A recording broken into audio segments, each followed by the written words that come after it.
Okay, so once again, we're going to call this meeting to order. Good evening, everybody. Nice to see everybody on this snowy February evening.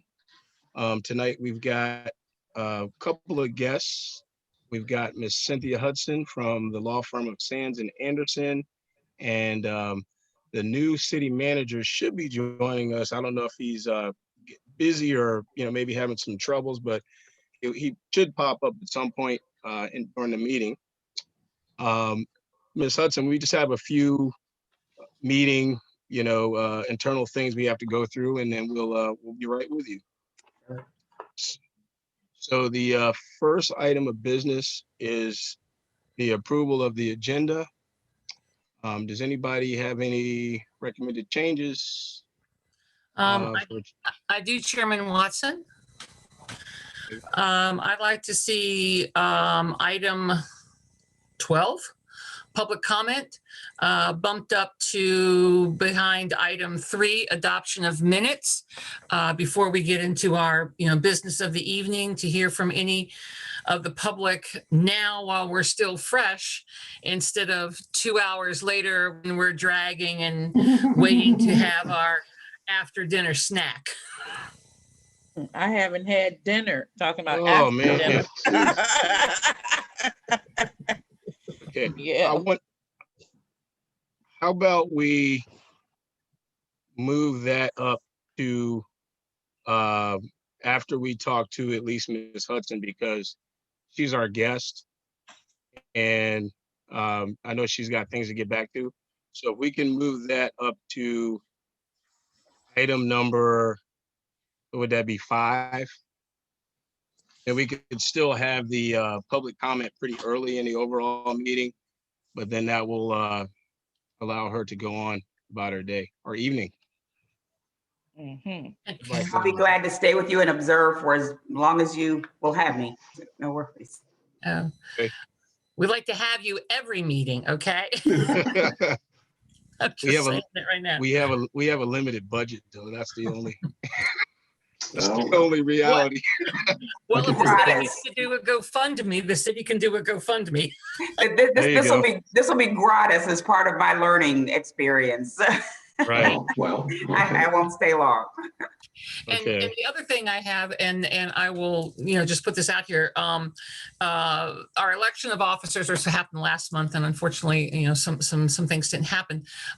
Should we have our election of officers like right after public comment to continue with the rest of the meeting, so that either the new chair or the re-elected chair we'll do that, because I've seen in other public other commissions and boards that when there's a changeover of the structure of chair and vice chair, they usually have an election early in the particular meeting, and then that person then moves ahead with facilitating the meeting.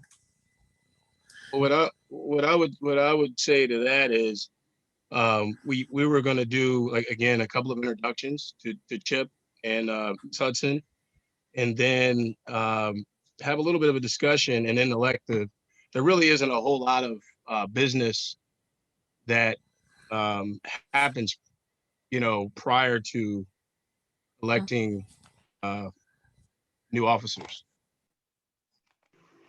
We're just going to have that. Thank you. Okay. I was just curious. I thought about a lot of this at the time, so I appreciate your comments and inputs.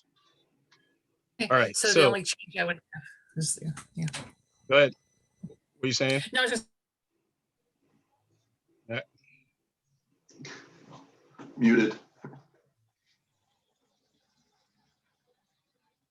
I think you accidentally hit your mute button. I did. I was just going to say I support moving the election or the public comment section up a few points to right below that introduction of Ms. Hudson. That sounds great. Okay, and that's we'll do that. All right. Okay, excellent. So we're going to move. Well, do we need somebody to second that? Lisa? Our Robert's Rules expert. Second. Yes. Okay, so that's approved. So we're going to move the public comment from near the end to item number 5. Particularly since it doesn't appear that Chip is here now, so that'll be item number 5. Okay, so, well, we're already at that magic moment. So without further ado, I would like to introduce our attorney, Ms. Cynthia Hudson from Sands and Anderson. And Ms. Hudson, if you could, Do we have to, talk to the group. do we have to approve our minutes first? Good point. I'm jumping around. Well, let me ask you, Bill, Sorry, did you forward the minutes? Because I know Max I sent forwarded me. the minutes to Max. I actually sent them around a long time ago. Okay. If we want to, if you want to hold off, that's no big deal, but Are there any recommended changes with the minutes from the prior meeting? Mr. Chair, if I may, so I did receive those minutes pretty close to the time of your meeting starting, so they weren't actually posted for the public to see. Okay. So it'd almost be my suggestion to wait and adopt those at your next meeting. Okay, sounds good. All right. But we're having such a great start-stop, Ms. Hudson, aren't we?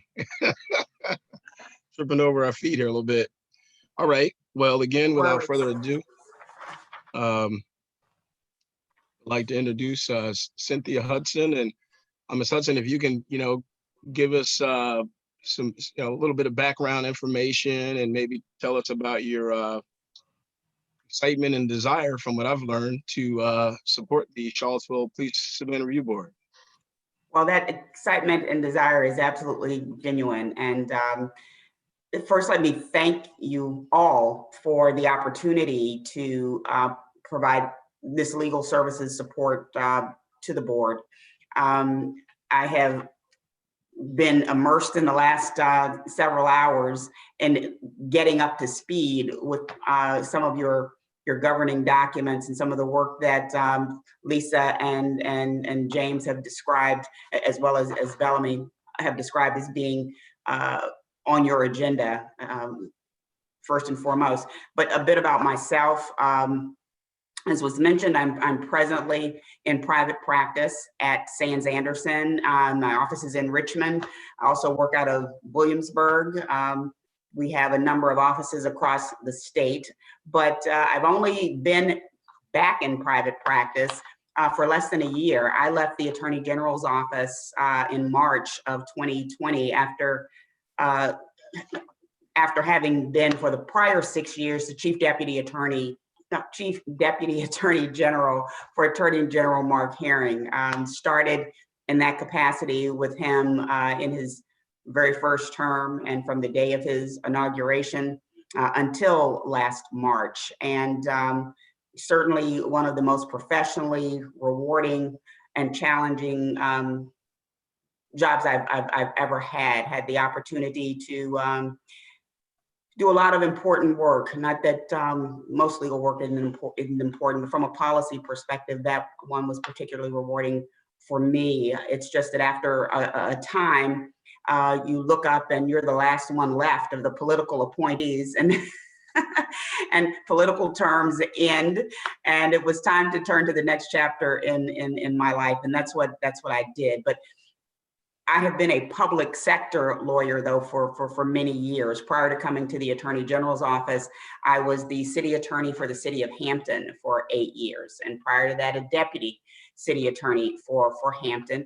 And when I say go back to private, having come back to private practice, I refer to the fact that I was in the labor and employment law litigation section at McGuire Woods in Richmond, right out of law school at William and Mary for a number of years before I decided to go work full time for Hampton. I caught the public sector lawyering bug because the city of Hampton was a client of McGuire Woods while I was there. I got involved in representing them in connection with a very nasty civil rights matter that droned on for about 3 or 4 years. And at the end of that litigation, they asked if I would join their city attorney staff full time. And for a number of reasons, I said yes, having represented at McGuire Woods a number of school boards, cities, counties, towns, as well as Fortune 500 companies. I found that I synced very well with people in local government in particular, because I find them to be some of the most talented professionals who are applying their professional expertise in support of the quality of life of the people that they share a community with, when they could be applying it in any number of other avenues in the private sector, probably for a lot more money. It therefore was a personal reward to me to help support and facilitate their efforts in that regard with the best legal advice that I could give them. And accordingly, coming full circle, when I decided to return to private practice after my stint in the Attorney General's office, which again, like I said, was like drinking from the fire hose. You are basically the managing partner of the state's law firm. So any state agency and state official that you can think of is our client in the AG's office, whether you're talking about the governor or any of the institutions of higher learning that are public agencies like UVA and William and Mary, the state police, any state agency you can think of. And it was a fascinating practice. But the call of becoming a grandmother to two delightful twins this spring and various other things made me realize it was perhaps time to do something else. And that brings me to private practice again, attracted to Sands Anderson in particular because it has such a significantly well-developed local government legal practice. Our government practice group is probably a third of the entire firm. And so I was going back to my first love, municipal government law practice. Was formerly the president of the Local Government Attorneys Association, where I know Lisa from, and many others in the Charlottesville City Attorney's Office and in the Albemarle County Attorney's Office. And it's good to be back at the municipal law level, although I still in private practice represent a few agencies as well. I've been very interested in watching the development of the law around policing reform, of which the broad enabling of police civilian review boards is one component, although I know Charlottesville was ahead of that curve. So was Hampton, and I was involved at the time that I was there as city attorney in developing Hampton's approach to, or model for this kind of entity. And still Hampton didn't go all the way there, but I recall having and been involved very significantly in their approach to it and the city council's consideration of it. And the idea that I am now been engaged to assist your organization is very, very exciting to me. And I am really looking forward to getting to work. So thank you. All right, thank you. Does anybody have any questions for Ms. Hudson? Anybody? You go ahead. No, you go ahead, Bill. Go ahead. Well, all I was going to say is welcome. It sounds like you're highly qualified to help us as we move toward new ordinance and new procedures. Thanks for coming. I'll do my best. Okay. Okay, thank you, Ms. Hudson, for the introduction. I am interested in your personal reflections on strong civilian oversight of police actions, police activities. You know, all of us here are, except for our non-voting member, civilians. And we were fortunate, I think, in the General Assembly to get some strong legislation passed, which will broaden the powers of this particular board and then perhaps help to establish or enable other boards throughout the state, except for those that only have county sheriffs as their law enforcement. What is your reflection on having, you know, community members watching the police? That is an extremely tricky question for an attorney, Ms. Governor. Well, I'm very often, or rather regularly, it is rarely the attorney's personal viewpoint about policy that should be influencing the advice that they give. And but you've asked me directly how I feel about it personally. Is that actually how you want me to respond? Or Yes, yes, yes, yeah. well, I will tell you. I will tell you this. As I mentioned, I've worked for Attorney General Herring. That is no accident. It was a choice. Attorney General Herring issued an opinion to the Charlottesville City Attorney at the time about this review board. The Attorney General's opinion, and as Chief Deputy, I was very much involved in the opinions process. The Attorney General opined that, and because there was the idea that we didn't want to discourage them, but at the same time, obviously, it was our job to give objective, accurate legal advice. We gave legal advice that I believe allowed them to proliferate and to better define what the scope of their duties could be before there was a statute. So I hope I can leave it there in terms of of answering your question. Yes, the background is very fascinating. Thank you. Right. Anybody else have any questions for Ms. Hudson? No. May I add just very briefly, what I just described in terms of that role and that involvement is not, however, any reflection. I express no position on policing as such. As Hampton City Attorney, and before I was Hampton City Attorney, when I was deputy city attorney in Hampton, one of my main clients, I was general counsel to the police division. I served in that capacity under 3 different police chiefs in Hampton.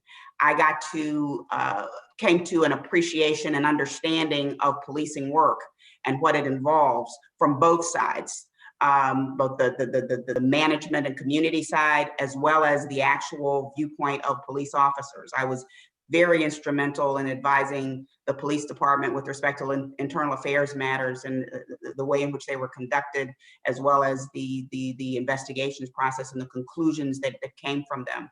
So I come at this from a very even approach. And I think having as much as you can have without being a police officer, an insider's view of both the police, the police and those who are policed and those who manage policing. So I hope that's helpful. That's very helpful. Thank you. All right, that was really, really excellent. We are looking forward to working with you.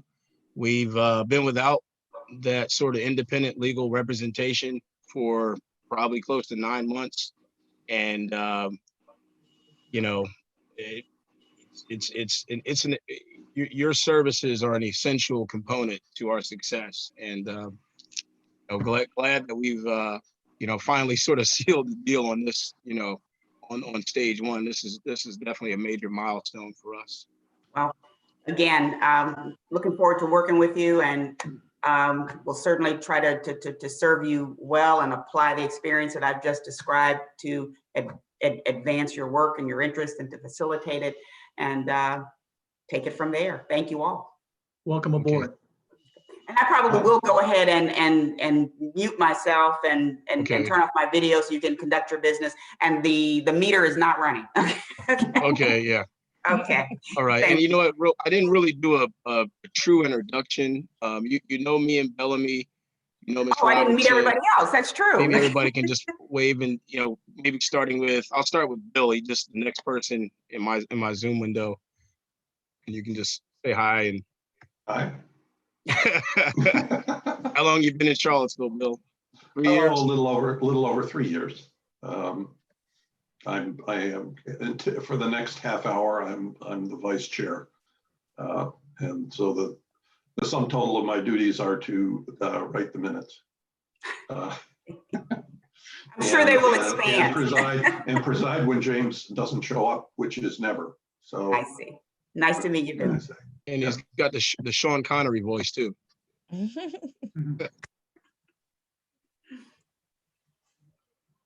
And then Nancy. Oh, good evening. Yes, again, Nancy Carpenter. My role here on the PCRB is as a representative of a social justice organization that works with marginalized communities. And I'm here as a participant with the National Lawyers Guild as a non-lawyer. And very grateful to have been appointed to this board and hope that we have a great working relationship. Hope we will. I'm sure we will. Philip. Yes, welcome. I'm Philip C. Lived here 21 years. I'm also a city employee, and I am the non-voting former law enforcement member of the board. I see. Thank you. Nice to meet you. Welcome aboard. Olivia Brown.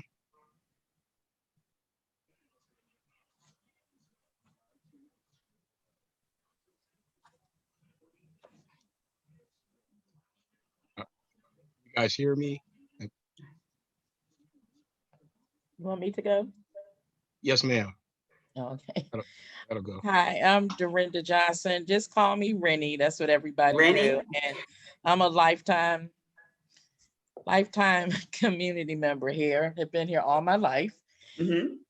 And I'm looking forward to working with you. And I hope we have a great relationship on the board. And hopefully we can finally get some things done. And I'm just really pleased that you're here with us. And thank you so much. Good to So know. much for Thank your you. time. Nice to meet you. You too. Michael Payne. I don't know. Tell him when I couldn't hear when he was speaking. You may need to log out and log back in.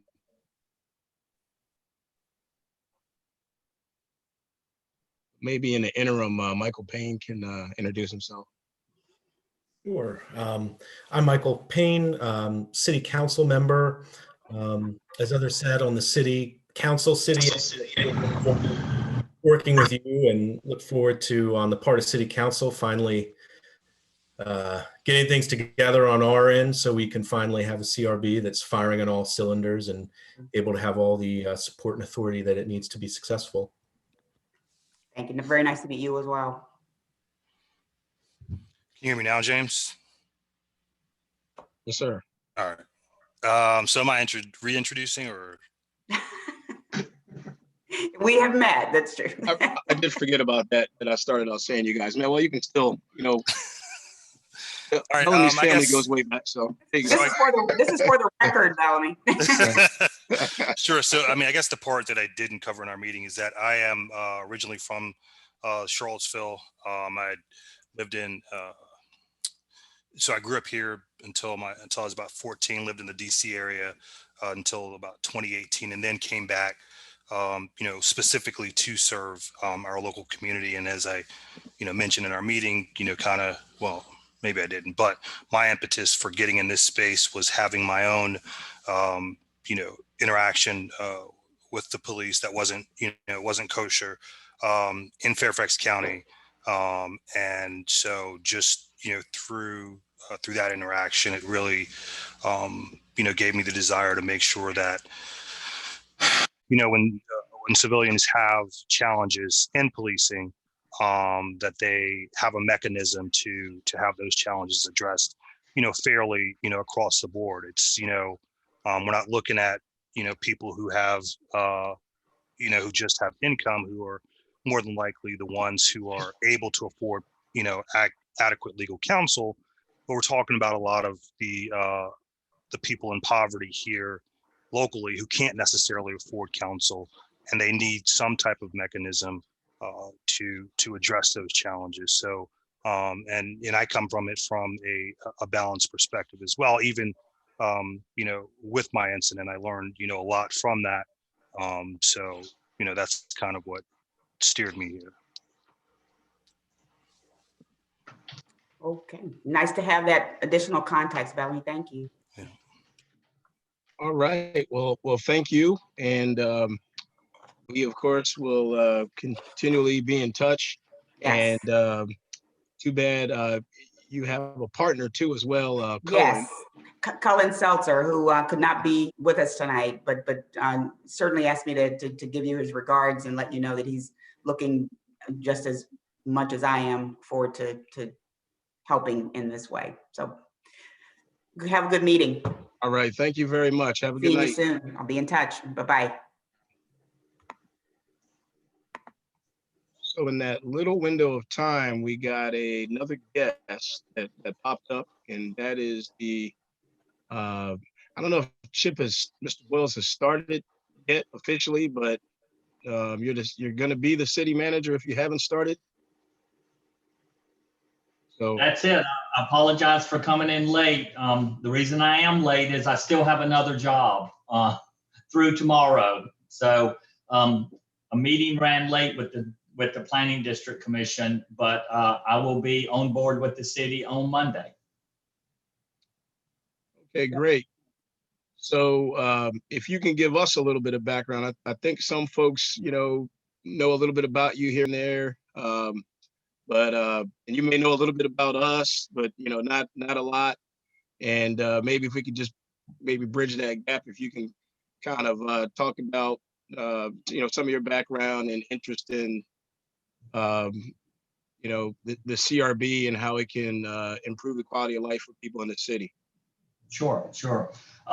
Well, just quickly, I've lived here in Charlottesville for 7 years now and have been the executive director for the Planning District Commission, which we're a member agency of local governments, and we serve Charlottesville, Albemarle, Fluvanna, Louisa, Nelson, and Greene counties. Basically just helping in areas they need help. Can range anywhere from planning practices to recruiting and working towards broadband coverage, economic development, community development, grant writing, just most of the local government services. Even though I'm director of a planning agency, my background is city management. I've been a city manager across from the mid-Atlantic down into the South. Originally born in Savannah, grew up in South Carolina, have been city manager or assistant city manager in 2 towns in South Carolina, 1 in Maryland, and worked a number of years, most recently in the mayor's office in Baton Rouge, Louisiana. And so I've been anywhere from towns of 2,000 to, I think, Baton Rouge, 40,000. So, but loving it here and having a chance and an opportunity to get back to my city management practice and roots, real opportunity for me with the city of Charlottesville. Looking forward to it. I'm really very interested in learning more about what you all are doing. I hope to attend as many meetings as I can, just to pick up, what vision that you have for both reviewing, oversight, and assistance to the Charlottesville Police Department. I know that the review board is a very big priority of the city council. They've expressed that to me many times. And so I want to do my part in just being that liaison for you all with some of the city services. Okay, And I great. can answer questions if you'd like, but that's. Does anybody have any questions? Yes, I do. Of course I would. Why wouldn't I? What would be different? Mr. Boyles, thank you for being a panelist this evening. I do have a question. Will you have any impact or any input on the city budget, the current city budget that is being finalized for the next fiscal year? I will have input. I'm hoping I have impact. But definitely I will be having input, and though a lot of the work, of course, has been done by the time I'm getting in, The mayor and city council, as well as my board at the Planning District Commission, when I accepted the job a month ago, they were very cooperative in getting me engaged as quickly as possible. So the Planning District Commission was very open to allowing me to participate in quite a number of things, the budget being probably easily, 5 to 1 of the time I've spent with the city. And so I've already had a lot of input into the budget. Predominantly, though, right now, it has been with the capital improvement plan. We will be getting into the operating budget full force as soon as I get on board Monday. Right. And speaking of the operating budget, this is to piggyback on that question. Throughout this country over the past year, there's a lot of talk about functions of police departments, and one of the to me here in this area, one of the voices from the community is to reallocate monies from police departments and reallocate them towards community initiatives that address other issues, whether it's educationally, whether it's through mental health, whether it's through other types of alleviations of problems. And I just was curious as to, do you have an opinion about this in general, or more specifically about, the city of Charlottesville looking very specifically at our city police department budget, which I understand from a lot of individuals has never really been fully explained, as to the actual line by line items that are in that budget, and whether you would support perhaps moving some monies around. I know that there are some very grassroots community members who are trying to provide some mental health services, some conflict resolution services, which are certainly outside of any particular agency's operating policies right now. So I'm just real curious about that. Sure. First and foremost, it'll be staff's and my real priorities. Is to implement the direction set by the council. That for us is that's our direction, and it's our duty to do that. But I will say that and I've been following the national movement. I've been following it here in Charlottesville. And I'm not opposed to the shuffling, the redirecting of funding. I would just say, for me to recommend something, I've got to have heard all of the options in a very comprehensive manner. I have made many, many mistakes, in my professional and personal career. But anyway, the ones that stand out to me are those that when I made decisions or recommendations too quickly and without fully vetting what, if we do this, how does it affect that? I think if we do our homework, then I would be open to whatever then serves the community the best. And I think that whether it's the police department or public works or any of our departments, we should always be open to looking at new ways of doing business. Nothing bothers me more than to hear anybody talk about this is the way we've always done it, and therefore we're going to continue doing that. So, that I believe will be the direction that I will try to take. Thank you, Mr. Boyles. I appreciate your response. And please, for everybody, if you feel comfortable with it, I feel very comfortable with Chip. So thank you, for everyone. Anybody else have questions? Nobody. So just one of the things that I'm pretty concerned with after again being part of this board for about 9 months, we are a startup, right? We're really still getting our feet under us. And of course, hiring the legal firm was huge. But the other thing that we need badly to happen sooner than later is we need an executive director. And when Dr. Richardson was here, he did a great job of sort of helping us put together the packet, the information. We wrote a job description. He got it out on the NACO website for us. And since he left, it's been like 5-6 months. We got no executive director. And, eventually you're going to burn people out.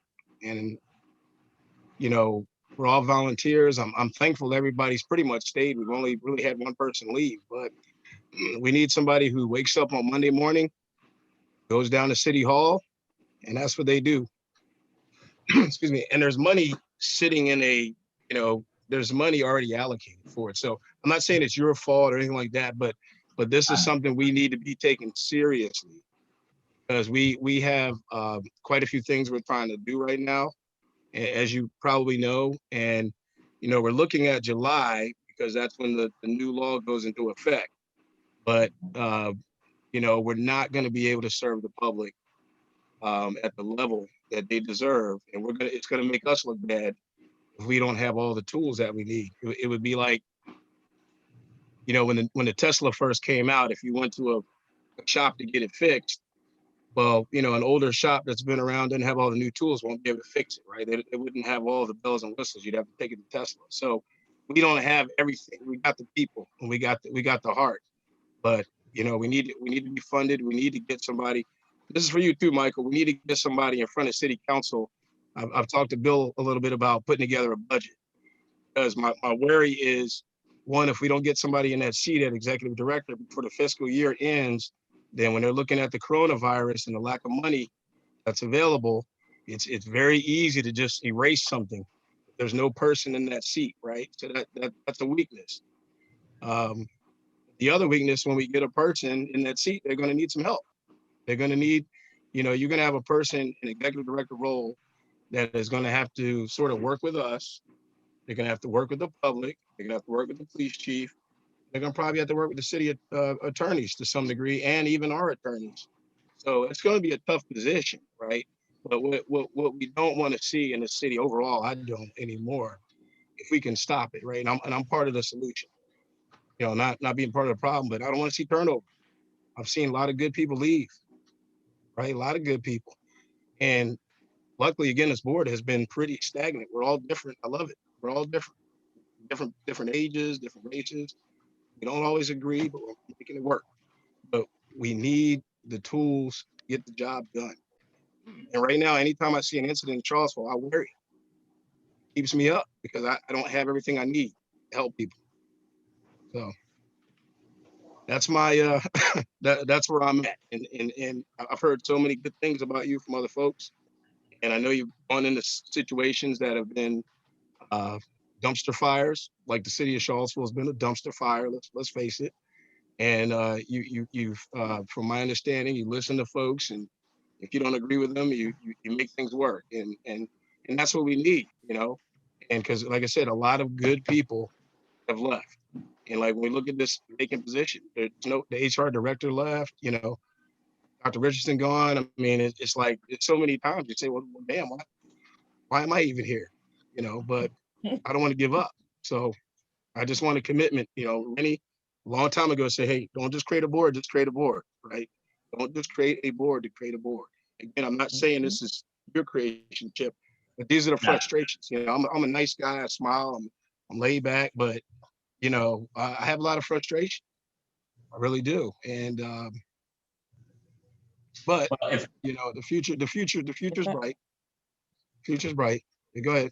I'm sorry. Thank you. And I'm like you. I try to be easygoing, don't get mad, all looking, but I like to get things done. I mean, for me, that's the bottom line. And a lot of people that even work with me they talk about that I do like to have a good time, but the work that it takes to get things done overshadows it. To me, that's the bottom line. And you touched on it, we have a lot of positions to fill. Very, very important positions. But I do believe by having that number of those, we can work to fill a lot of those all at the same time.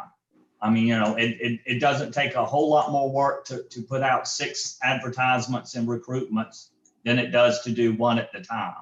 So I have already heard from leadership that filling this position is very important. And I think it's on me, as well as with you all's help, to get the right person too. You'll hear me over and over talk about getting the right people on the bus. And I know you all want the right person, because the only thing worse than having the turnover is to have the wrong person staying for a while. So, you know, I want us to get the right person for you, and do it expeditiously. I'm a huge advocate. We did this at the Planning District Commission when we decided to get into the affordable housing programs. Very quickly, we determined, you know, a volunteer board can only go a small way. And it takes a person, as you said, that lives, breathes, and sleeps your mission. So I'm here to help you. I'll just close it with saying, and you've touched on, we do have a lot going on, so I will help as much as humanly possible. But I can't create more than 24 hours in a day for us. But we'll push the limit as much as we can. I could just add as well, I mean, when it comes to the budget, I think, you know, maintaining the funding for the executive director position, the board, is certainly for me, and I think for the rest of council, a red line of something that is a high enough priority that is not an area that we want to identify for cuts in any way. You know, it's going to be an extremely difficult budget process, but this, along with I think some of our affordable housing commitments and a few other things, is one of those red lines we don't want to cross. And I know that we've, you know, all of council has communicated to Mr. Boyles the priority of getting this executive director position hired. But as you acknowledged, I mean, there's no way around it. I mean, there's no HR director, deputy city manager vacancies, turnover in other areas. Stagnant is certainly a correct word, not just here, but throughout the entire city, in terms of preventing us to be really proactive about most things. So it's a lot of work. You know, we do have a hole to dig ourselves out of. And, you know, all we can do is acknowledge we're nowhere where we need or want to be and move forward from there to make things better. So I would just say that. And again, that funding is a red line, and absolutely want to get this executive director hired as a key point among these other vacancies. Because as you just said, and everyone knows, if you don't have an executive director, you're not going to be able to fire on all cylinders.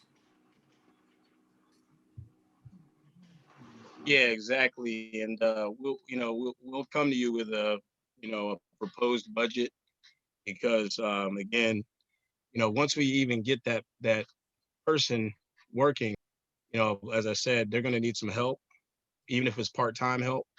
Also, you know, the lawyers aren't cheap, right? I mean, we're dealing with if there's incidents and we have to have some form of a hearing, got to have a lawyer, right? And so there's got to be money set aside for projected legal fees and training as well, because we want to be trained. We don't want anybody, because people are looking at us, they're going to question us. And we want to say, well, guess what? We got all these certifications on the wall. You know, and Bill and me even mentioned something about getting the investigative certification to, you know, be able to do investigations. So we want to be a top notch, right? We're a world-class city. That's what we call ourselves. And we can do that. And so, Mike, we're gonna be knocking on your door too now a lot more as we're moving on down, as you guys are looking at that budget, because again, I see a lot of risk here. If that position stays empty and we don't get the funding next year at this time, there won't be a CRB. Nobody will do it.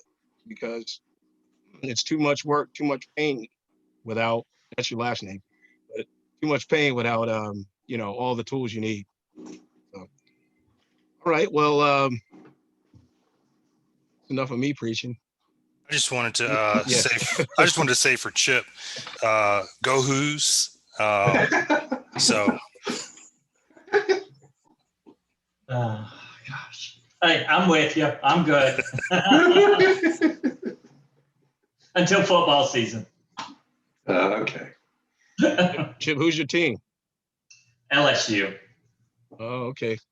Well, that's a whole different animal when you start talking football. Yeah, yeah. Now, I do have time. 9 years in Clemson as well. Okay. Okay. You got the right colors, but you know. Well, okay, Chip. Well, we, you know, if you want to, you know, listen in, or I don't know if you got to go for, but we just wanted to, you know, connect with you, and we wish you good luck, and look forward to working with you. And you know, if you want to stay in the background, whatever you want to do, it's up to you. Thank you. I will hang around for a little bit if I can. Thank you. Okay. Well, thank you, sir. Okay, so based on the way we revised the agenda for tonight, if my understanding of my chicken scratch down here is correct, we're now going to go into a public comment. So we're going to do 3 minutes per speaker, and Brian is the DJ, so our MC. Brian, if you can let it rip. Thank you, Mr. Chairman. We have an audience of 10 right now. If you'd like to address the board, they have moved it to this part of the agenda. Click the raise hand icon in the Zoom webinar. If you're joining us via Facebook, Boxcast, or one of our other platforms, you do need to come to the Zoom webinar to participate. We've got 2 hands that have been raised so far. First up is Kate Fraley. Kate, you're on with the board. Go ahead.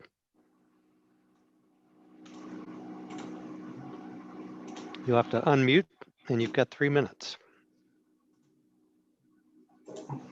Did I unmute? I just wanted to say hi because I don't think you can see who is on the, you may know that there are 10 people, but you don't know who they are. So I've been a follower for a long time and I'm here. I don't have anything new to say though. Thank you. Next up is Gloria Beard. Gloria, can you hear us? Yes, can you hear me? We can. Go ahead. Yes, this is Gloria. You know, I was one of the people that helped write the bylaws, and I'm really, really pushing for this board. And I know that y'all do need an executive person, seriously. We knew that when we was forming this board, and I don't know, there's so much going on, too much. But I pray that everything work out because I really, really know that this town actually needs a civilian review board. And thank you all for hanging in there. Please don't no one else quit. Nancy? All right. Thank you, James. Y'all be good. William and Philip. And is Dorinda still here? Yeah, she's here. Dorinda and Bellamy? Yeah, I'm here. All right. Y'all hang in there. Bellamy? Okay. yes, All ma'am. right. I'm here. I'm hanging in there. All right, y'all. I'm gonna do the best I can. I know. Y'all be thank y'all so much though. You're welcome. Thank you. If anyone else would like to address the board, you can click the raise hand icon. Next up is Sarah Burke. Sarah, you're on. Go ahead.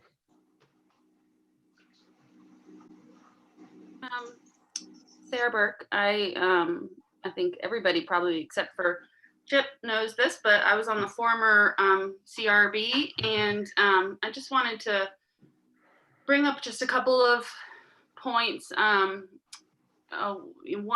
major point, I wholeheartedly agree with the need to get the right executive director to sort of balance that really careful consideration of finding the right person quickly and not getting the wrong person in place. I think that's really wise. I also want to bring up that the initial CRB talked about the importance of having an auditor or a monitor in place who could monitor long-term trends and statistics in the police department. And one of the things that I think has been frustrating about this procedure, just the whole sort of the 3 years of it, is when we, as the initial CRB, proposed our model and the parts to make that model function, the auditor was removed and sort of put on the back burner. And now that time has passed when the executive director would have been able to make the assessment as to whether an auditor or monitor position would be needed.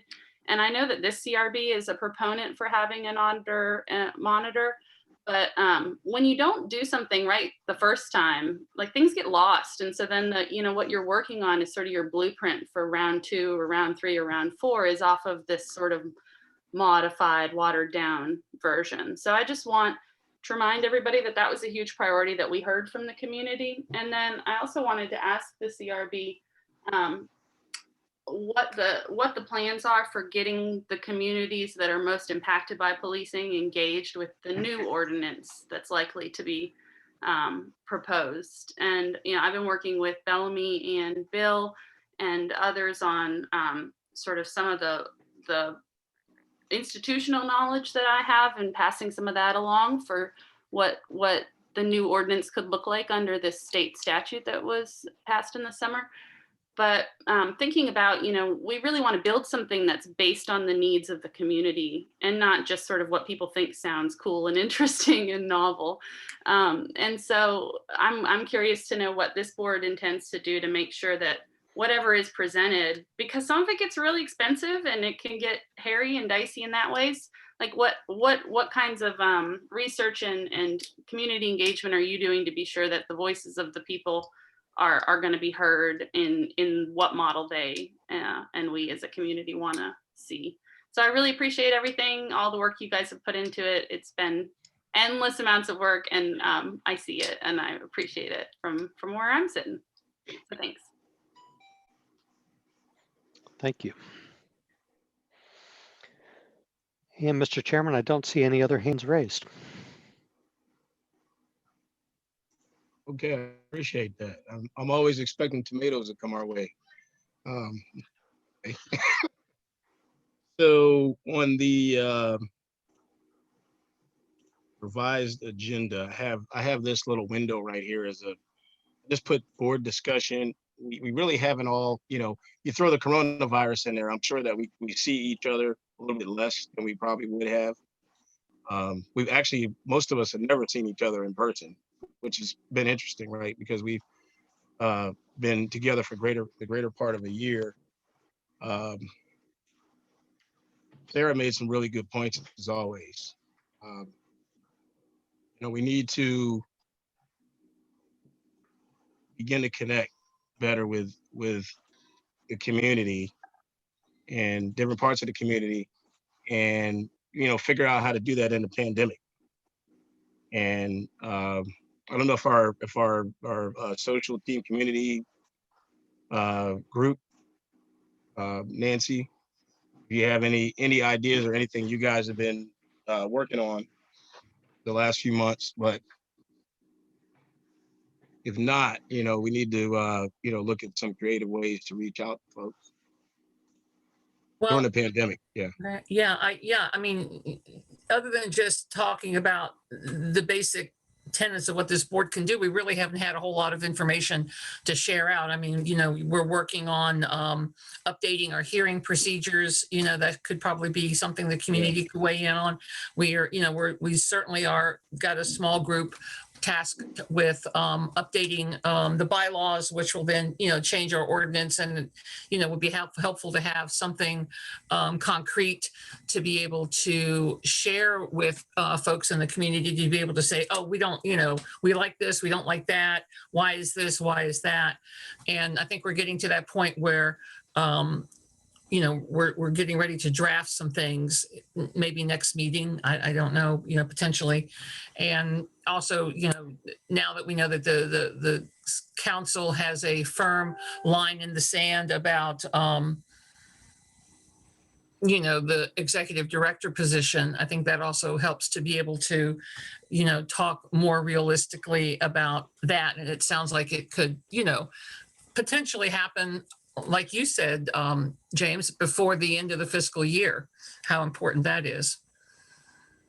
Yeah. I don't, Rennie, do you want to add anything?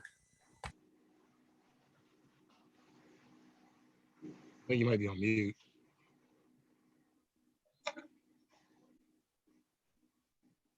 Yeah, you covered it, Nancy. That was all that you and I had discussed when we were together.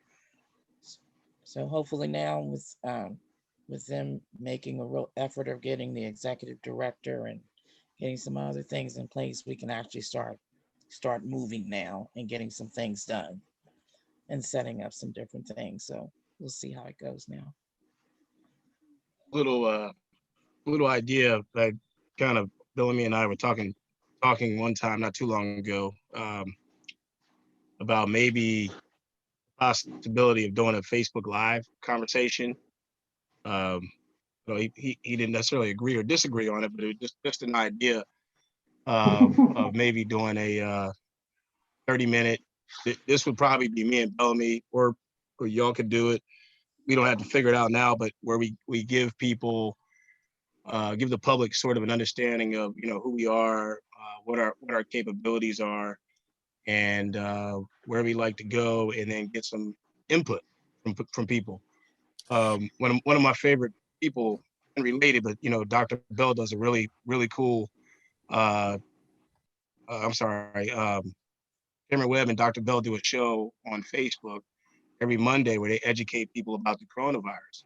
And they talk about where you can go to get tested, and they dispel a lot of the myths. Of course, we heard a lot of myths, but it's a very informative, simple, and then people can write in their comments and questions, and they answer their questions. And that may be one of the many areas that we can look to connect with folks, particularly sort of in a COVID landscape. Well, we have to remember that a lot of folks do not have Wi-Fi at home or internet, and that they rely on their, have Wi-Fi hotspots around to be able to connect to the internet world. So sometimes Facebook Live, is a tool, but it doesn't necessarily work for everybody. Exactly. Something you might can think about is like radio stations. We got 103. 101.3. 101.3, yeah. So that I think that would be a huge asset to take advantage of. And a couple of us could go there, could go on there and introduce ourselves, and we can talk about what we're here to do and the folks that we're trying to reach out to. I think that would work really, really well. So that's a thought.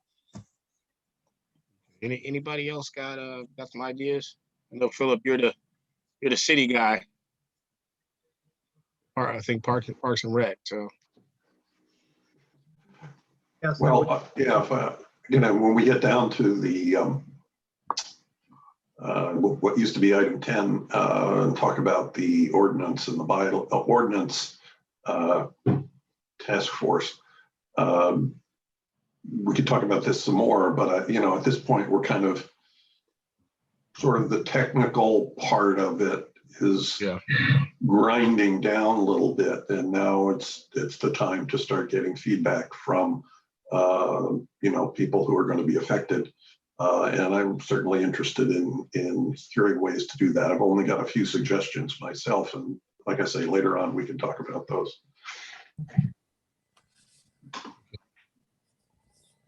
Yeah, I think it's definitely going to be an important part that we have to get ahead of. I think if we look at the local landscape regarding policing incidents, if the public doesn't fully understand what our capabilities are at this point and recognize that even from an operational capacity with the way the ordinance is written, we are in some respect at the mercy of the police department until we actually get some of these other mechanisms in place with the new General Assembly legislation. Because I don't want the board to be misconstrued as being desiring not to help, being weak, not being able to do anything without the public fully understanding what powers we have been allocated and what we can actually do with them and how effective they are right now. And I think that there's a disconnection point, and that has to be conveyed to the public, sooner rather than later. Because July, I mean, I don't know how many people think of, I get the impression that there's, the public thinks we have a lot more power than we actually do in effect.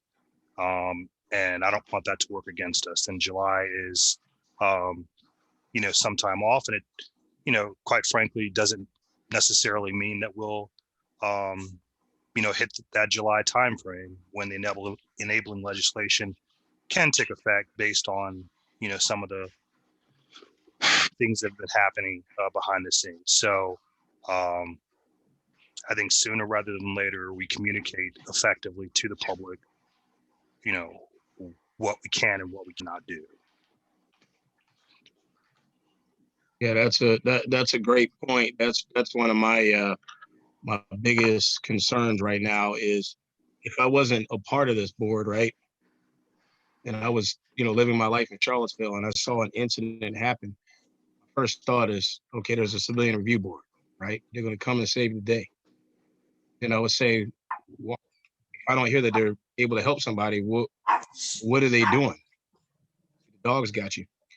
Right now, looking at that ordinance that's been called watered down, we have about as much power as a mall cop pull somebody over on Route 29.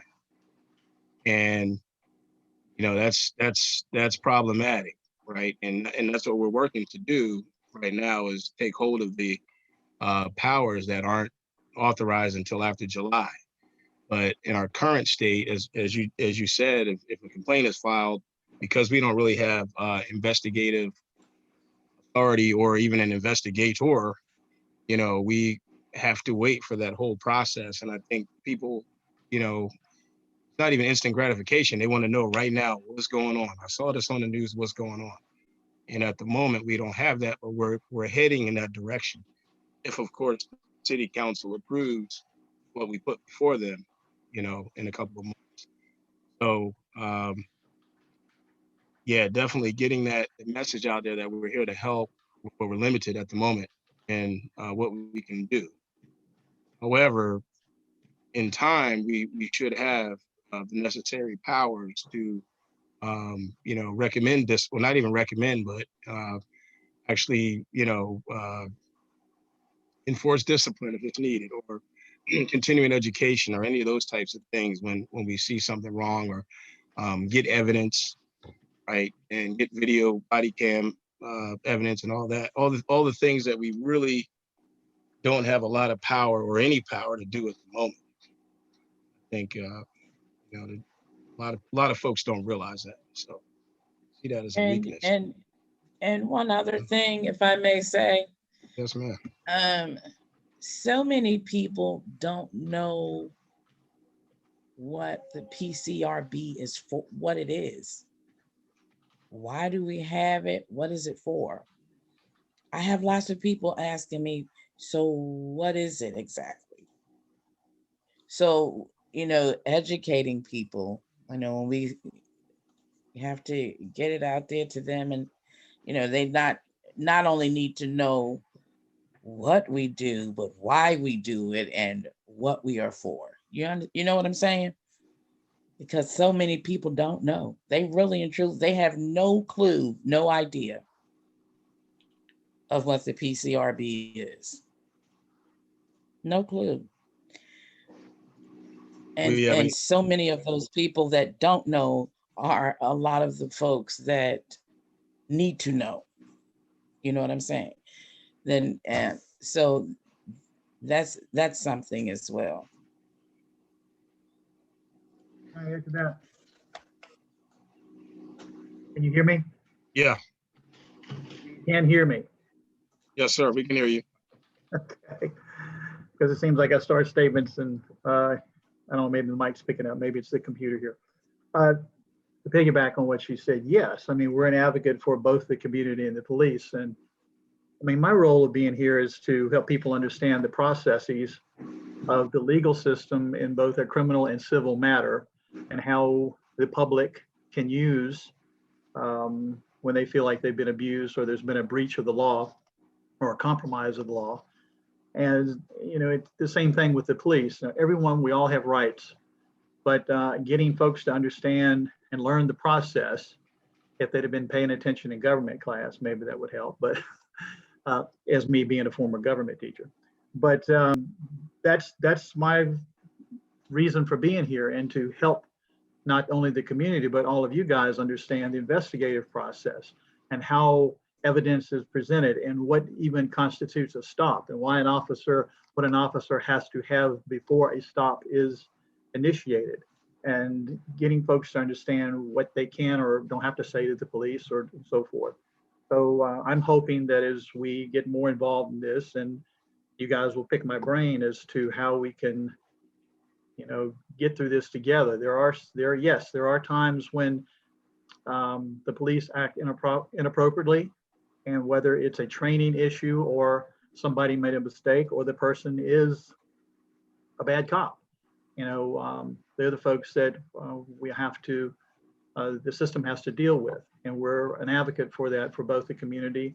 And we're not only helping the community, but I feel like we're also protecting the law enforcement, because I keep saying that you remove law enforcement, that is our last line of defense. And we have seen what has happened in this last year when law enforcement doesn't step up and interact, and when they do overreact. So again, it's just, I hope you will use me as a resource, and please contact me to help any way I can.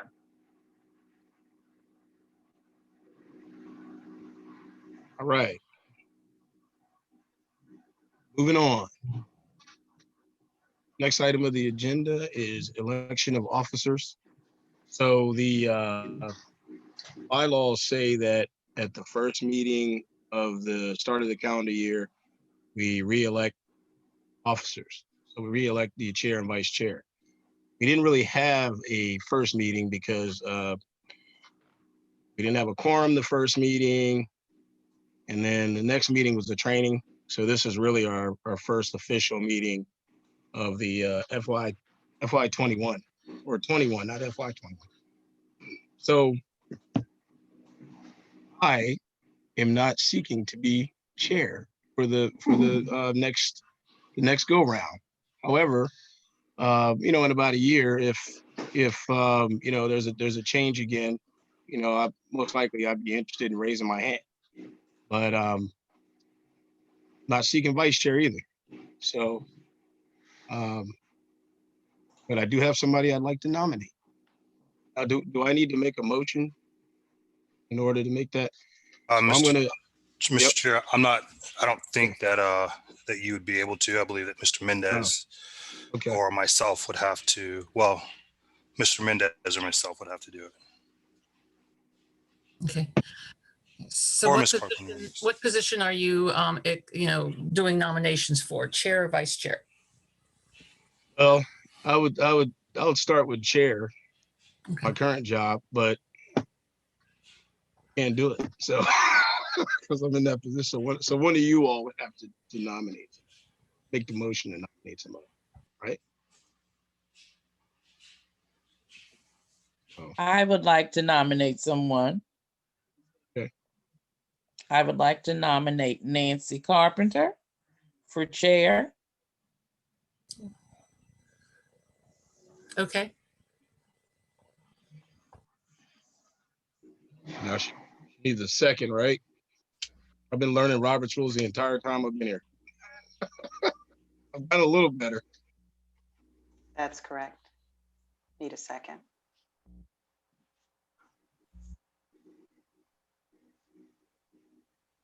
Okay, so if there is no second, does that basically get pulled, so to speak?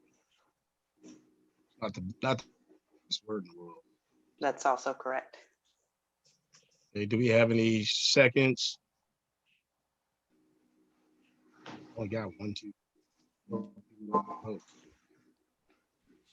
I believe that motion has died on the floor. Somebody else has got to make a motion to nominate somebody else. I would nominate Bellamy Brown.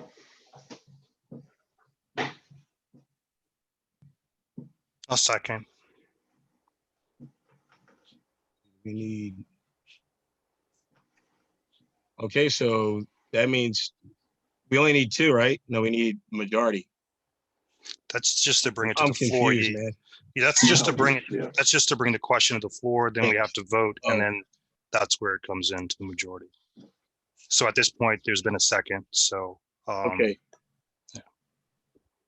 So now we have to vote. Yes. Right. Okay, so Max, can you call the vote on the nomination of Bellamy Brown as chair of the PCRB? Yes. Mr. Brown, Yes. Ms. Carpenter, No. Ms. Johnson, No. Mr. Mendez, Yes. and Mr. Watson. Yes. So that confirms Bellamy Brown as the new chair, right? Yeah.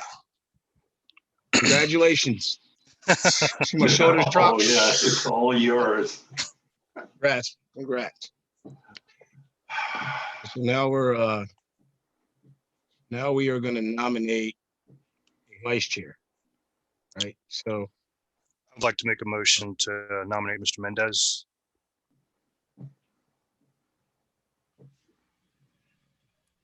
Bill, you're free to second if you desire.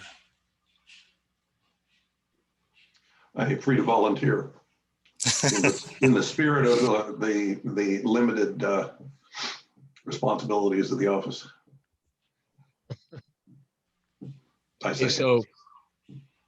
okay, so now we will vote on Bill becoming or retaining the seat of vice chair, right? So Max, can you call the vote on Bill continuing with the vice chair position? Mr. Brown, Yes. Ms. Carpenter, No. Ms. Johnson, No. Mr. Mendez, Yes. and Mr. Watson. Yes.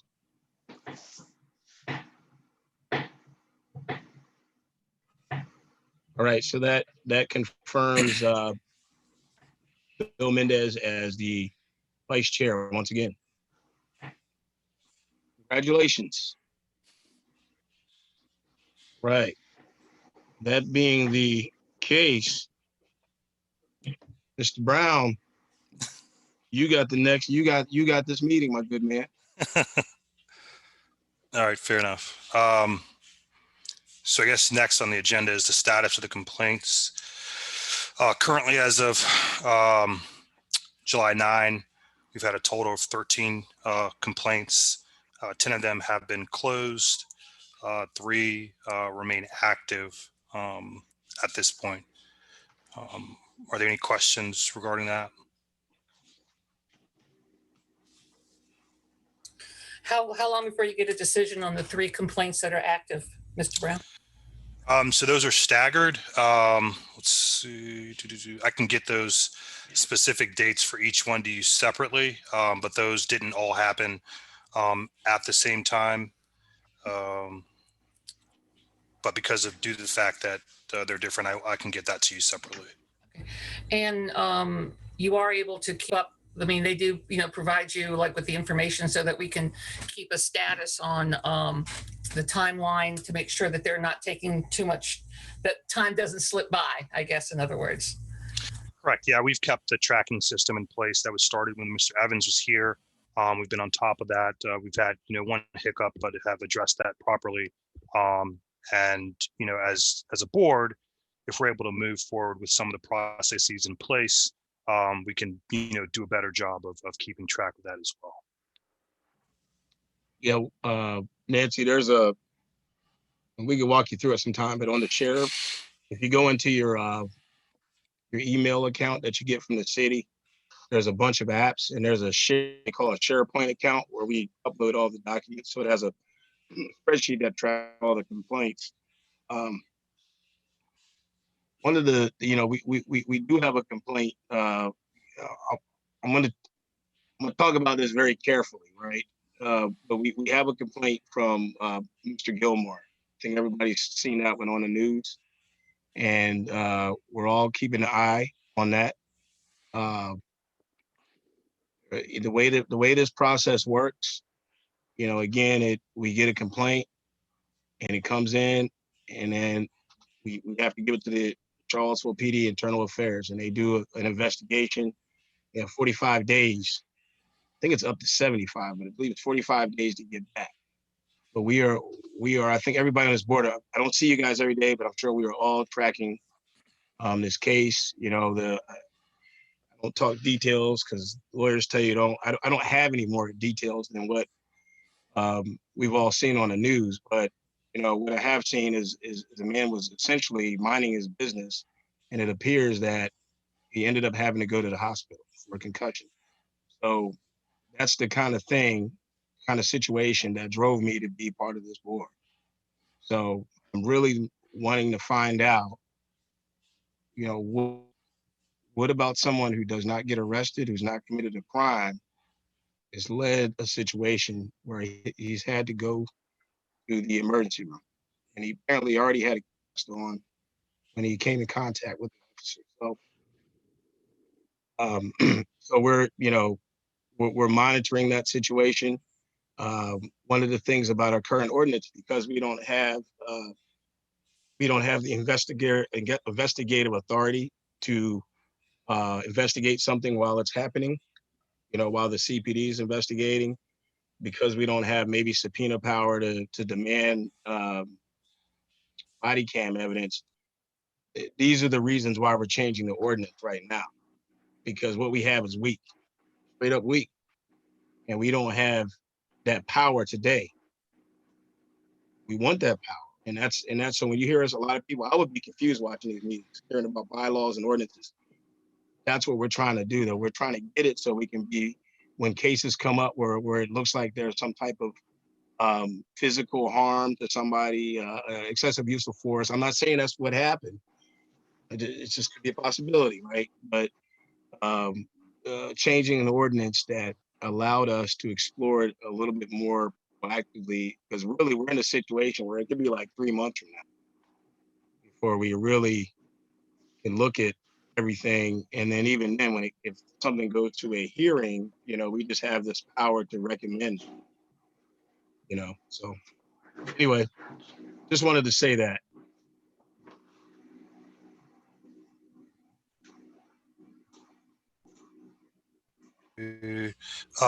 Bill, did you have any? I saw that you were motioning there. Did you have anything that you wanted to say? No, it's all right. Sorry. Okay, so it appears, are those the questions, or any other questions regarding complaints? Okay, appears the next up is update on the hearing procedures. The hearing procedures themselves have been posted to the PCRB website, in addition to the November meeting where we had walked through them, for public comment, and in addition to given to the People's Coalition as well. So those are out there for public comment, and the new council has them as well to review. So if there's any changes, I would suppose in between now and the next meeting, those are available for comment. Bellamy, just real quick, and you just said this, but sometimes folks may get confused with the word counsel, from city council versus a lawyer. And so Cynthia, who was at the beginning of our meeting, Ms. Hudson, who's now our lawyer, and her team, one of the things that I asked them to do is to begin to look at the hearing procedures that we have drafted, because we need that professional level of set of eyes. And so they're going to get back with us in the next 10 days with comments. And so as Bellamy said, it's up on our website right now, a copy of the hearing procedures.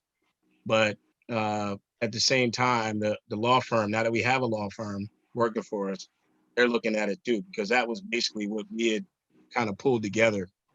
So I think once we can get all those sort of revised, and then we can vote on them, then we'll be able to have a hearing, hold a hearing. And we do have a pending one for Mr. Fogel, but right now we're truly not in condition to conduct a hearing until, in my opinion, even though I'm no longer the chair, until all that stuff's been vetted.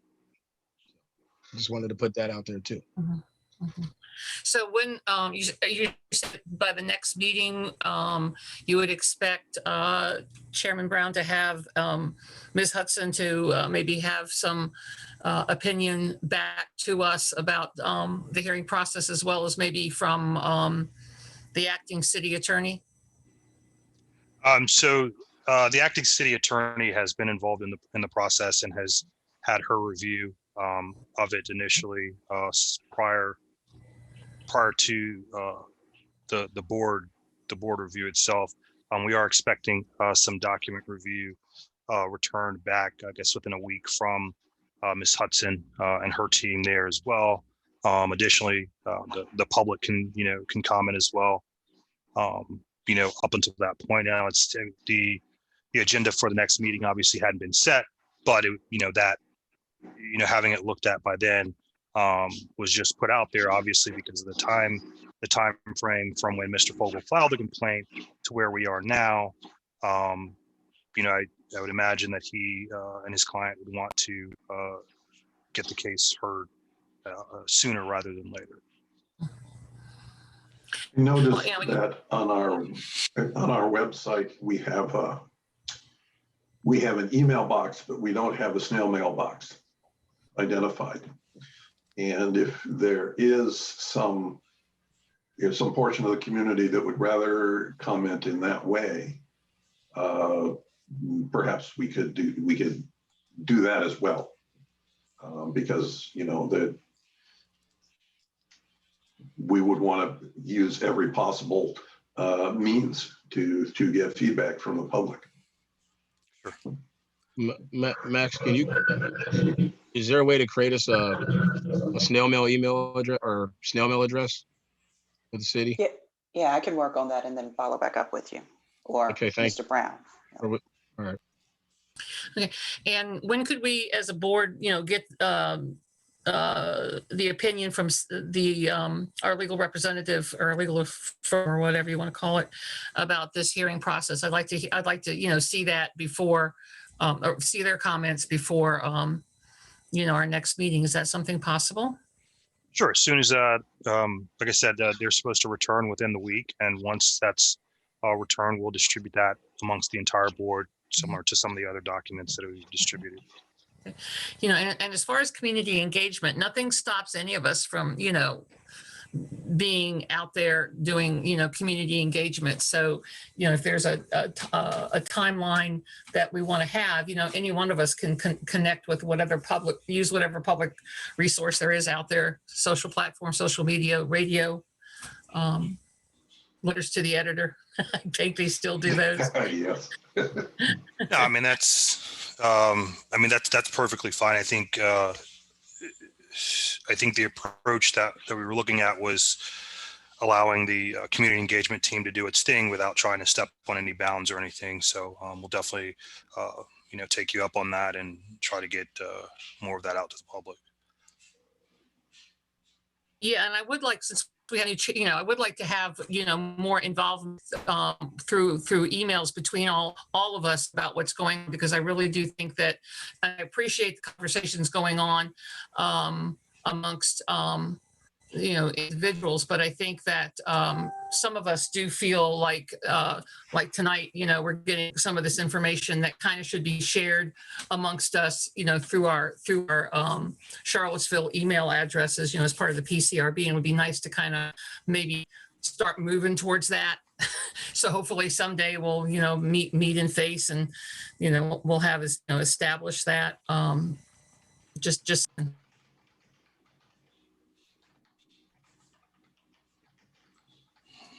Okay, I mean, sure, I think that some of that's been done.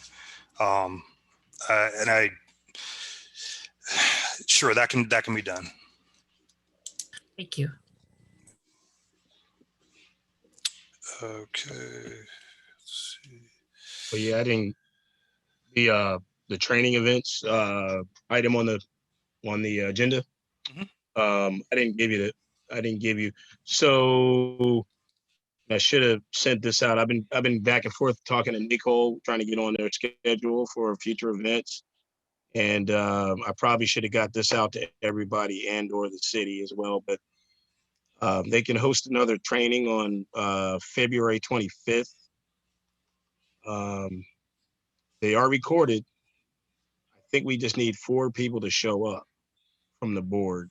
Doesn't have to be all voting members. So you can watch them later on. But February 20th. So basically want to say it's the 3rd Thursday of the month for this month, February, March, and April. 2/25, 3/25, and 4/24. I'll send you guys a calendar invite that'll pop up in your Microsoft Outlook. And the ladies that were that provided the last training, the NACO, they're gonna provide us those other trainings coming down the road. I'll send that out in the Outlook. At the same time slot, James. Yeah, 6 o'clock. I know that doesn't work well for you, Rennie.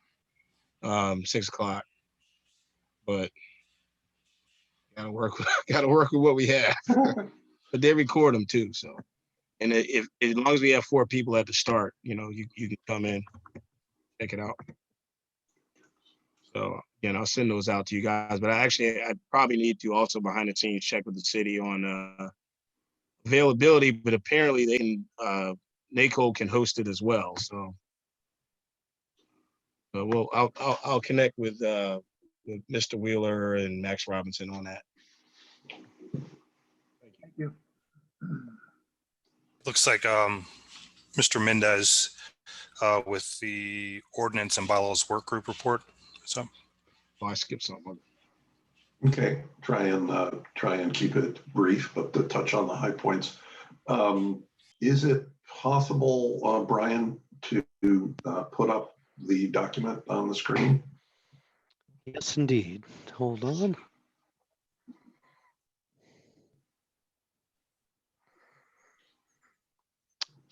Is that the one you were looking for? Thank you very much. Okay, it's important to understand that what this is a kind of a wish list of, and it's a very preliminary product of the task force. It's not a final product of the board or anything like that. The idea is to get a lot of additional comments and refinements before we go forward. It includes the ingredients that have been found to be necessary for effective police oversight, and it's based on recommendations from NACO, as well as a review of a number of other oversight ordinances in the U.S. When we put this together, we received some input from the People's Coalition and Susan Burke and at least one other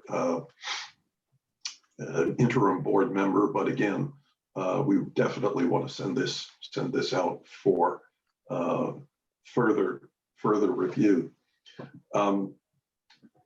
Just going through it real quick.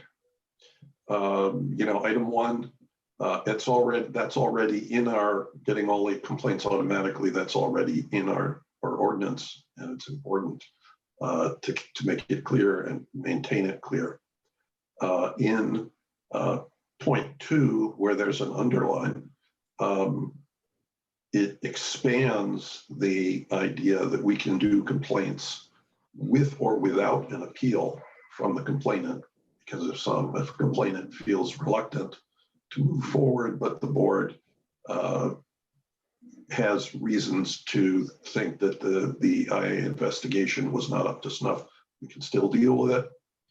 And also, we've asked for the reviewability for parts of complaints that were sustained.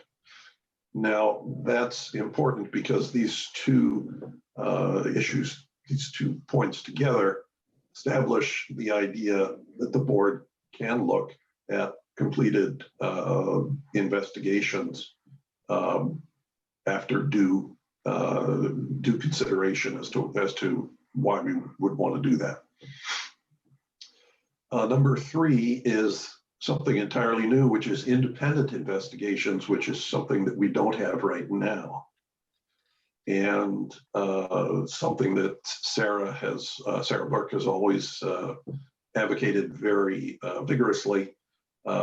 Essentially, what it says is that if the board agrees that it's an important or serious complaint, we don't need to wait anymore.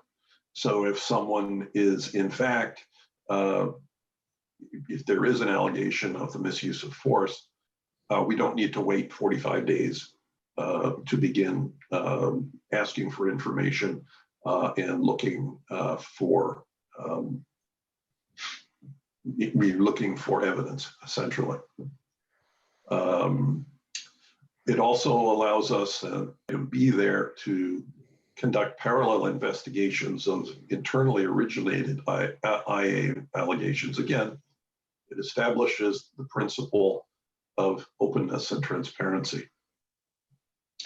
4, disciplinary recommendations. It's something we do not have under our current ordinance. The first item, A, simply says that if we're going to do make any disciplinary recommendations, we need to do our own investigation because we don't want to do it casually and leave ourselves open to legal challenge. It is common for disciplinary authority or recommendations from police boards to include changing the classification of a offense or of misconduct within a disciplinary matrix. If someone says it's trivial, no, we can say no, we don't think it's trivial. It's more important than that. My own feeling is that in order to preserve the management stability of the police department and to maintain our own, keep ourselves out of important legal and procedural considerations, that we should be making strong recommendations rather than saying this police person should have this discipline. And again, it is very common throughout the United States for this structure to be used, with the chief or the police department having to justify if they deviate from the recommendations that we make. Number 5 is what Sarah Burke was talking about.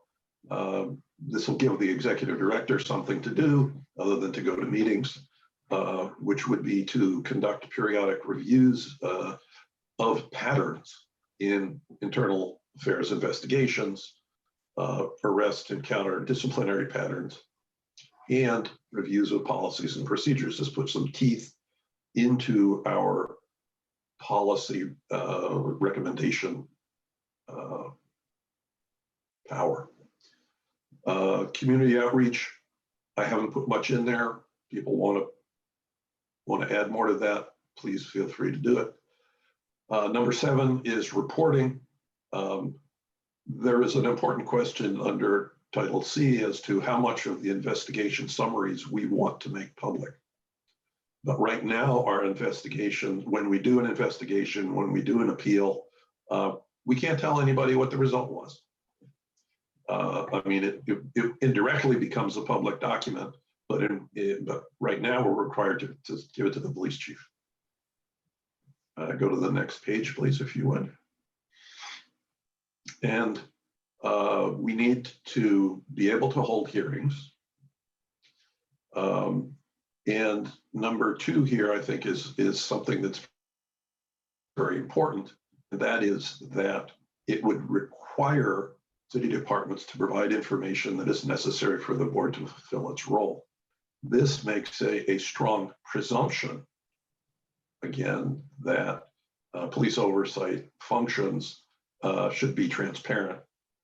And the board, there should be much less doubt as to whether a particular piece of information or data is allowed to be transmitted to us.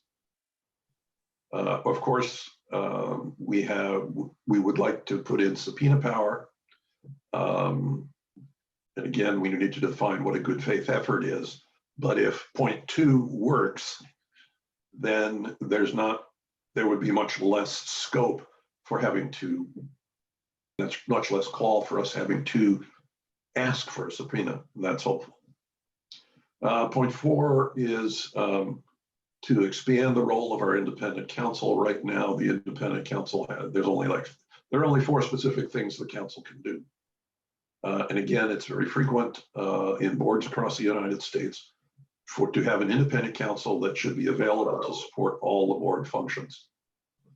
We can consult with the city attorney first, but then we should have considerable leeway to ask for independent counsel when we need it, recognizing that it costs money. And finally, again, this is another issue that Sarah raised, is we need to define powers of the board chair and the board itself when we don't have an executive director, which is, it's going to happen.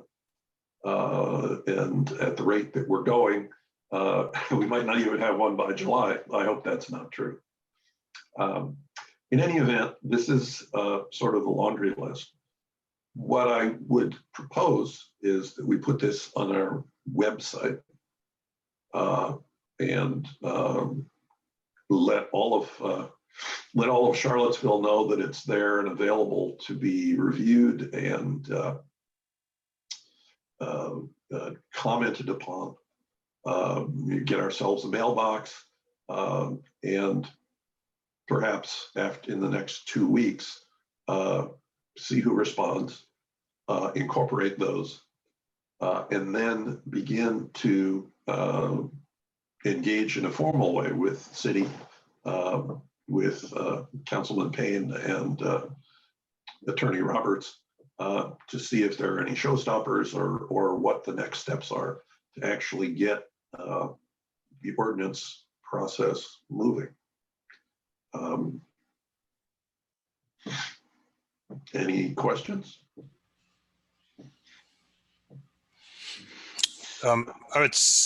Sorry, go ahead, Ms. Carpenter. No, you go ahead first. Chair, I'm still formulating. I'm sorry. I mean, this is just, I mean, if we're going to use this particular model or this, if Brian is going to use this one, just a typo thing, the oversight there, just so it doesn't go on the website. Yes. Yeah. Oversight, yes, whatever. And my question would be, can we, I wasn't quite clear on the powers that the General Assembly was talking about, subpoena and investigative. Is this asking for the broadest, strongest adoption of those powers in our public policy? In my opinion, it is. The fact that we can, I would assume with a simple majority vote, hold an independent investigation is something we absolutely cannot do now, and something that is specifically allowed by the legislation. The subpoena power is specifically says good faith efforts. So we simply need to define good faith efforts, and then we can presumably request a subpoena through the circuit court as allowed by the legislation. The legislation is very open-ended, in my opinion, on disciplinary power. Again, you could read that as a layperson and suggest and think that, well, yeah, the board should be able to fire people.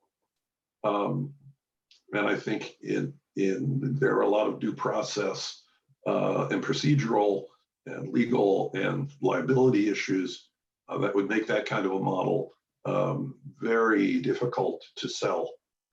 And so I think the idea of making strong disciplinary recommendations, strong public disciplinary recommendations, would be a good way to fulfill this part of the legislation. And how many drafts did your working group come up with before you presented this one? How many preliminary drafts? This is it. This is it, really. I mean, you saw the only formal power. First off, I took the lead role in writing most of the products that we've generated. I have received comments from Bellamy and Sarah, which have been very helpful. And the only previous draft that we had was the PowerPoint that I sent around last month, or earlier this month. And this basically just fills out that PowerPoint. And I'm sure, you know, again, that our independent counsel will have plenty to say about this structure. Again, it's pretty comprehensive in terms of what the consensus view is of what's necessary for strong police oversight. A, independence. B, transparency. C, power.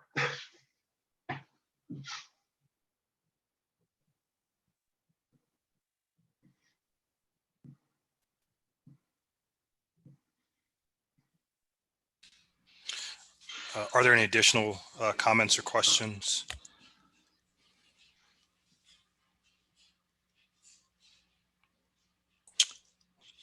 Okay. Where'd my little slide? There we go. So looks like we've already covered the upcoming training. So Brian, are we good for another public comment period at this point? Absolutely, Mr. Chairman. It was, I don't think it was on your agenda, but you're the chair. I think I mean I see a hand raised in the attendee section, and I wanted to make sure that we got that taken care of before. I guess we've got some time left on the meeting, or now you have a couple of hands. So great. Kate Fraley, you're up with the board. Go ahead. Hi. So I'm asking about the complaints. I've asked about this before. If you could divide the number of complaints, number 13 complaints, in regards to how many came through the People's Coalition, PCRB, and how many came from the police department. And then the second question is, did the police department respond to your letter about changing the form the last time I looked at it?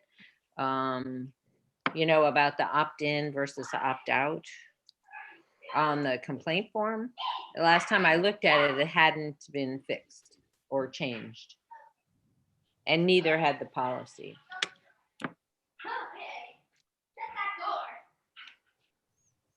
Okay, I guess the timer's not up. Miss Fraley, was that were you completed? Yeah, that's all. Okay. I guess we can, answer that after the other two hands raised. Right. Elizabeth Stark, you're on with the board. You've got 3 minutes. Hi, thank you. I'm a resident of Charlottesville, and I'm deeply concerned that this board seems to be setting meetings that all of the board members are not able to attend. Ms. Johnson is an essential part of this body, and you absolutely have to make sure that she's part of upcoming meetings. It is not enough to say that you have a quorum when not all members are able to attend. As a community member, this really concerns me, and I hope you can rectify that. Thank you. And next up is Sarah Burke. Sarah, you're on with the board. You've got 3 minutes.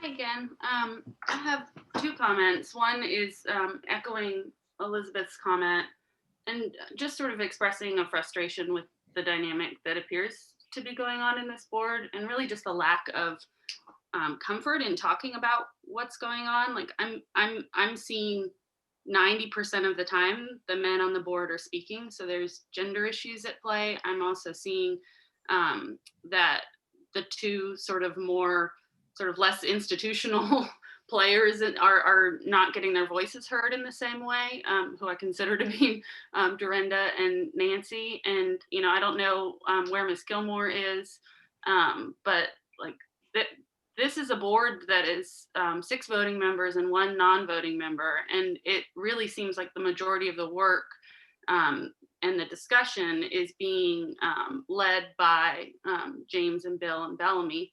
And there may be reasons why that's occurring. There may be frustrations from those gentlemen as well. But I think there are some power dynamics at play here that you all would do best to address, because you're going to serve the public a lot better if you can get those out and start talking more openly and honestly as a group.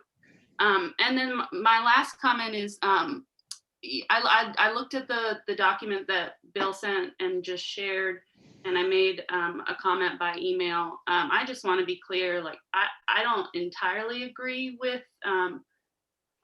the premise. One of my main ideas has been to, if the state's going to give you all these powers and say localities can have them, ask for them. Just go to the statute and ask for the powers that the statute gives you. And you have an executive director hopefully coming on board. You all are all very smart and creative people who can create a process around that. But I just want to be clear that I don't necessarily agree with not asking for any disciplinary power ever. I think it's a tricky issue. I think it's complicated. I think it's something that everybody on the board needs to fully understand before making a decision. And I worry that things are kind of getting pigeonholed and kind of put down a rabbit hole based on what I do think is really incredible work, honestly, that Bill has been doing. And just the amount of research he's done is really wonderful.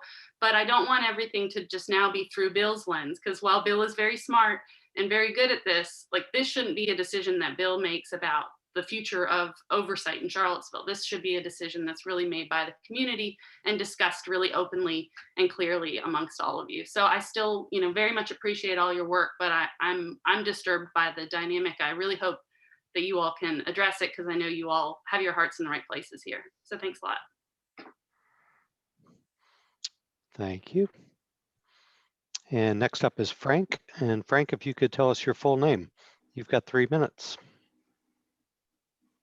Hi, this is actually Katrina Turner, and I was one of the initial members of the Civilian Review Board. And I wanted to echo, the point of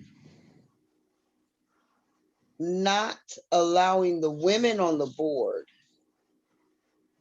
to have a position to speak for our community.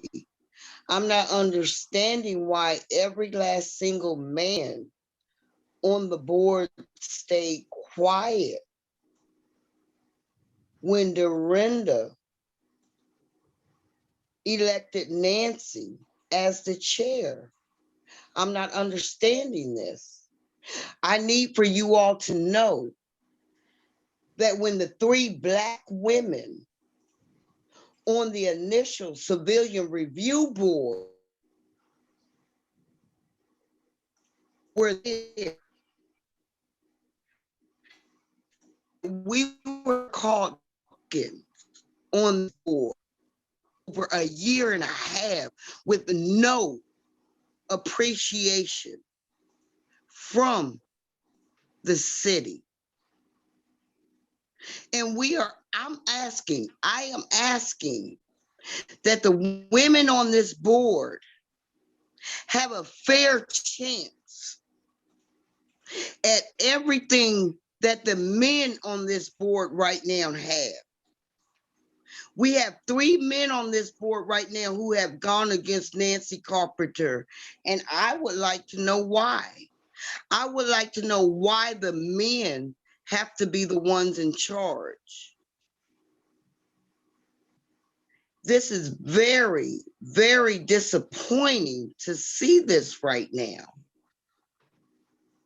And if you all want us to think that this board is for everyone, you all need to be, oh my God, you all need to look at the full picture. Okay. You all have to make a decision right now because as I said, we fought hard for this board. And for women not to have a voice on this board, this is very, very upsetting. And I need for you all to know this. I myself faced a former Commonwealth attorney threatening to put me in jail because she thought she knew what was right.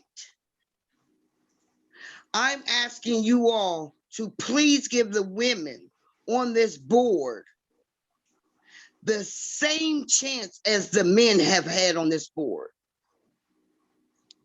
Thank you. If anyone else would like to address the board, click the raise hand icon in the Zoom webinar.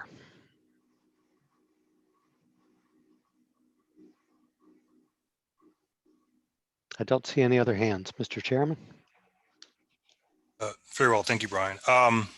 To answer, I guess, Ms. Fraley's question regarding the PCRB versus the police department reporting, those specific ones, I will, we do have your email, and I will send back an email tomorrow with that information. I don't want to give you incorrect numbers, because I have kept the tracking and off the top of my head, I, have a number, but I want to make sure that that's accurate. With regard to the letter or the position that the board took from the People's Coalition, we did get a reply back, and the form has been updated. I'm not certain why it's not posted yet, but I will reach out to CPD tomorrow to make sure that that gets posted as well. And I believe that the change regarding the policy, it was specifically, so we listed it as the board having the comments come to us. There was a rebuttal that it would go to the executive director, and that's what the policy has been updated to reflect, that it would go to the executive director as opposed to the board itself. And if you could have any additional questions, please feel free to send me an email. I'll respond accordingly. Regarding the last 3 comments, I understand publicly what the dynamics may look like. And Mr. Brown, Chairman Brown? Yes. I'd rather it not be discussed since my name was brought up in it right now. That's I'd perfectly rather fine. not have a comment about that from anyone on the board right now. Thank you. Very well. I wasn't intending to mention specifically, but to convey the misassertion that the men on the board are misogynistic in any way is inaccurate. I believe that You're doing it right now, sir.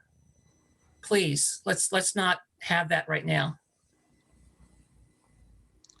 Ms. Carpenter, with respect, I have not mentioned you specifically. I think the members of the board that are men have been charged with this perception that we are misogynistic and that, you know, we have something against women, which is inaccurate. And I think that that needs to be conveyed properly. I think that the people on the board have a dedication to the community to make sure that we get this work done correctly on behalf of the community. And I'll leave it at that. It would be more than happy for there to be further discussion so that the entire community can understand. And with that said, does anybody else have any comments? I will say that, yeah, I will. May I? Yeah, thank you. I will say that my frustration is that I feel there's a shadow board that exists right now, and it didn't really start out that way, but it seems to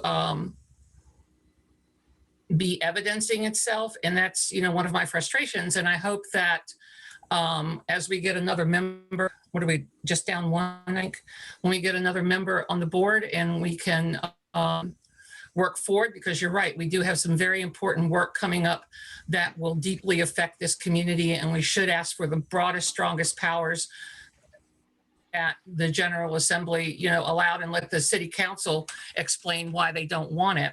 And hopefully we can move forward and not have this shadow board where it feels like, you know, things are being, like, you know, there are meetings that have been had with various city officials that some of us board members are not aware of until it kind of comes across in an email. Oh, we met here and here with that and that.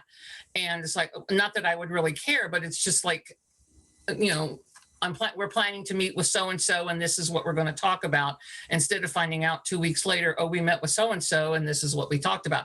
It makes me feel disrespected as a member of this board that those simple kinds of things are the frustrations that amplify what you were talking about, Chairman Brown, okay? And that's hopefully what we can stop and, you know, not be afraid to have a discussion about it and have that discussion and then move forward. And the fact that you wouldn't stop when I asked you to is, you know, is a manifestation of that frustration. Mr. Watson, did you? Oh, so I can look to adjust the training times, and I can't guarantee I'll be at all the trainings, you know, because somebody had mentioned how Rennie is a critical part, who I learned so much, you know, every time she speaks, it'll be like days later, it's still like I was referencing things from the first meeting about us being a board, used to be a board from the city, but we can try to adjust the time for the those training events coming up with NACOL. But what's going to happen with those if, you know, when they start, we'll end up having 2 nights a month like this where we're on Zoom, you know, right after, pretty much right at bedtime, right at dinner time, you know, all that kind of stuff for about probably 2 or 3 months to get through all the training. So I don't anticipate everybody will be there. I know there's going to be some I won't be part of, but I'll watch it later on. We don't really have a question and answer session set up with that. So like Bill's doing something with his hands over there. No, it's all right. It's all right. I'm just, but the other thing is I would be happy with anybody being the chair. I just know that last time when we, you know, I think Ms. Johnson said, nope, don't want it. Don't want it. And I think Nancy said that last time too, if I remember correctly, because we did nominate you, and that could have changed. That was a few months ago, but I'd be happy with any one of you, even Michael Payne, even though he's not on the board. If I could say something, can I say something? Yes, ma'am. Okay. in regards to that, to Nancy. Yes, I really did want Nancy because she's extremely knowledgeable. And even if she's not a lifetime resident of Charlottesville, she's been here for a very long time. And she knows so many resources and so many people. And I've got to be very frank, and I don't mean this in a mean way, but I'm just really sick and tired of seeing people on these boards that have been in Charlottesville 3 years, 10 years. It's a really unique place to live. And it's very unfortunate that we don't see more people born and raised here on these boards. So yes, I am very disappointed that Nancy did not get one of those, even if chair, co-chair, because of her knowledge and because she would be really good at it.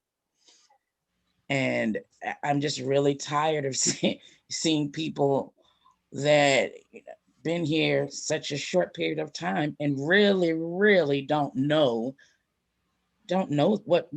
Charlottesville. I mean, what can you really know about Charlottesville? And I'm not being mean, and please don't take this mean, but I'm just saying, because I see this so much and I've been wanting to say it for so long, and it's not just this board. But when you've been here 3 years, 5 years, 10 years, to me, it's nothing at all to compare to a lifetime resident or somebody who's maybe been here at least 20 years, 25 years. So it's a difference. It's a difference to me, and it makes a difference. And that's all I have to say. Thank you. Fair enough. Can we revote? Possible, Lisa? You're the legal team expert. I honestly didn't think you wanted to do it because that's what you said last time. Because you got voted last time, Nancy. Both of y'all said no last time. Yes, but the weeks make changes. The months can make changes. Well, time changes things. True. So, I mean, yeah. So if one of you who was elected resigns from office, then one would need to be replaced. Mm-hmm. Well, Bill, you only been here 3 years. That could be done. I think Formally resign. Bill's been here 3 years. Bellamy's been here for many years. You're from here. Yeah. Well,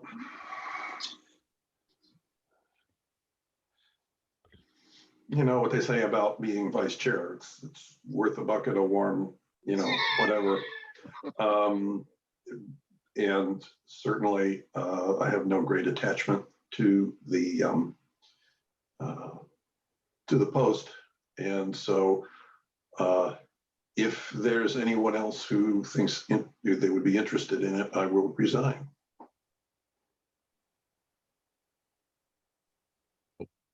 Nancy, are you interested?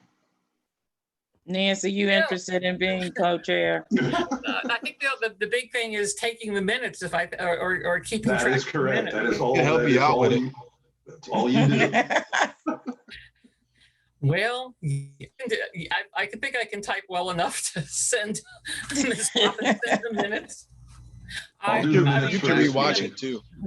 I mean, I want to make sure the formality is correct. I don't want there to be any question under the orders that we Robert's Rules of Orders.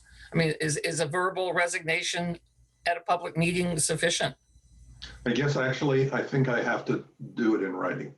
Okay, I remember when, so I can do that if that is what people. Yeah, can you do it in the little chat thing? Is that considered? Is it got to be a word? Yeah, I think I don't think so. there has to be a written. So Okay. The lawyer's going I'm nuts trying to over look there thinking around. about. I don't know if I have my copy of Robert's Rules of Order Yeah. here with me. There's another provision.